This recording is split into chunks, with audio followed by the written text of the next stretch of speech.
Senasib kesandung video syur, Giselle beri support buat Rebecca Klopper. Begini pendapat pakar hukum. Dilansir dari bangkapos.com, Senin 29 Mei 2023. Senasib dengan artis Giselle Anastasia. Giselle Anastasia kini Rebecca Klopper juga menghadapi isu terkait video syur. Kasus dugaan video asusila yang melibatkan Rebecca Klopper telah mencuat dan melibatkan nama Giselle Anastasia. Lembaga Bantuan Hukum atau LBH Pembela Kesatuan Tanah Air Indonesia Bersatu melaporkan video tersebut ke kepolisian, dan dalam laporan tersebut mereka juga meminta klarifikasi mengenai kasus video syur yang melibatkan Giselle di masa lalu. Namun, ketika dimintai tanggapan mengenai hal ini, Giselle enggan memberikan banyak komentar. Ibunda Gempi tersebut menyatakan bahwa ia tidak terlalu mengikuti berita yang beredar sebagai sesama artis yang video syurnya sempat tersebar di media sosial. Giselle memberikan dukungan penuh kepada Rebecca Klopper.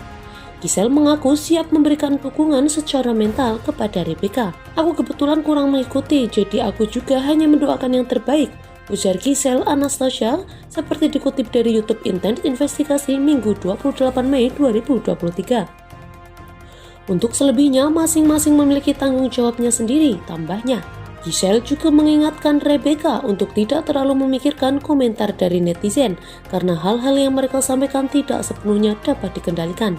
"Urusan netizen itu di luar kendali kita," kata Giselle. Perbedaan dengan kasus Giselle. Selain itu, pakar hukum juga ikut memberikan komentar mengenai isu video syur yang melibatkan Rebecca Klopper. Pakar hukum Jainuddin membandingkan kemungkinan hukuman yang akan diterima oleh Rebecca dengan kasus yang melibatkan Giselle Anastasia. Menurut Jainuddin, terdapat perbedaan antara kasus Giselle dengan kasus Rebecca, yang menjelaskan bahwa perbedaan tersebut ditemukan selama proses pemeriksaan, di mana Giselle pernah kesandung kasus yang sama pada 2020 lalu. Menurutnya, kasus Giselle dan Rebecca jelas ada perbedaan. Antara kasusnya Giselle dengan RK saat ini itu jelas ada perbedaan.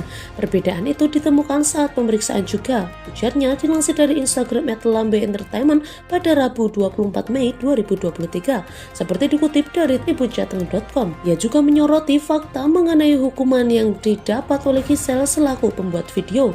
Meskipun Giselle dijerat pasal berlapis dan 12 tahun penjara, tapi faktanya putusan pengadilan hanya menghukum dia 9 bulan, itu pun jadi tahanan kota, ujarnya. Pakar hukum tersebut yakin bahwa Rebecca dapat bebas dari tuntutan pidana. Itu yang membedakan kasus Giselle dan RK.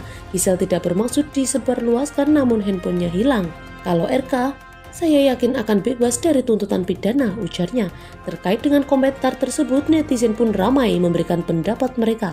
Beberapa netizen menyatakan bahwa Rebecca seharusnya tidak menjadi tersangka, melainkan orang yang merekam dan menyebarkan video tersebut. Sebagai pembaca, bagaimana pendapat Anda mengenai kasus ini?